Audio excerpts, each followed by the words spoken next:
The ache started in his hands before it reached his chest, the dull reminder that the sandwich he held was the last thing he would eat until nightfall, maybe longer, and yet he broke it anyway, the bread tearing unevenly as crumbs fell onto the concrete steps. He did not look up when the girl beside him shifted, small shoulders curled inward like she was trying to disappear into the gray of the city. He only knew that something in her stillness felt heavier than his empty wallet or the overdue notices folded in his pocket. If this were you, sitting on those cold steps with barely enough for yourself, what choice would you make when you noticed someone else hurting even more? Marcus Hale had learned early that life did not pause just because you were tired. In a quiet Ohio town turned unfamiliar after too many losses, he had become a single father when his wife passed from an illness that arrived fast and left faster, taking warmth with it. His days were a blur of part-time construction work, late bills, and the constant fear of failing his son back home with a neighbor while he searched for extra hours.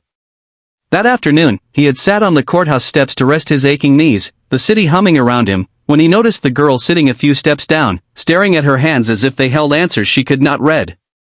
Her name, he would later learn, was Hannah Brooks, and at that moment she looked like someone who had fallen through the cracks no one believed existed. He did not ask her why she was there or where her parents were, because he knew too well how questions could feel like pressure when you were already breaking. He only felt the pull to do something small, something human. The sandwich had been bought with spare change scraped together from a coffee can labeled emergencies, and now it was split without ceremony, half resting in his rough palm. The girl accepted it with cautious fingers, eyes wide with disbelief, as if kindness were a language she barely remembered.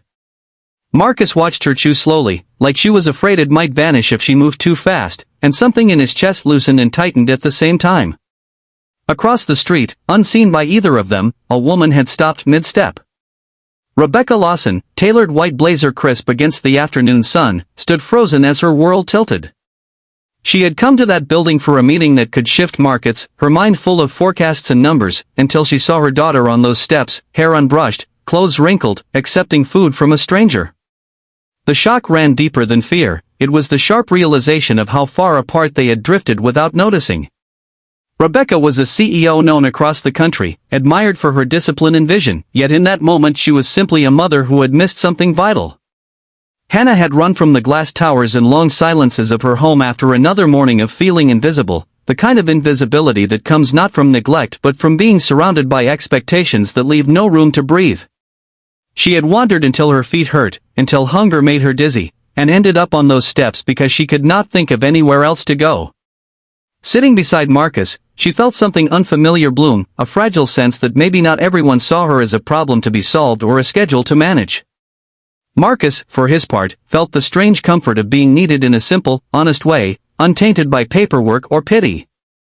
What if this happened to you, the story seems to ask without words, if you were the one walking past in expensive shoes or the one sitting with nothing left to give?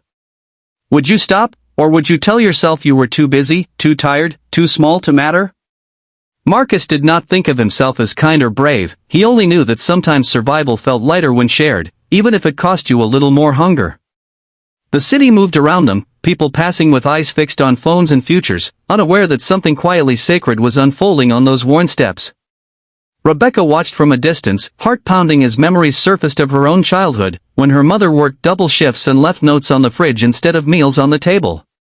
She had promised herself she would build a life where her child never felt that absence, yet here it was, staring back at her in the form of a half-eaten sandwich.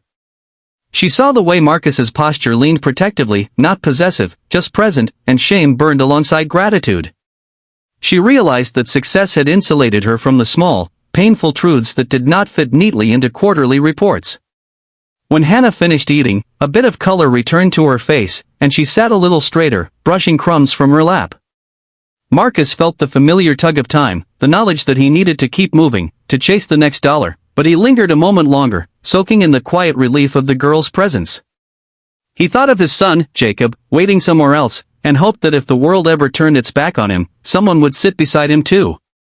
He stood, nodding gently, and began to walk away, unaware that his simple act had been witnessed by someone whose life looked nothing like his yet had just been cracked open.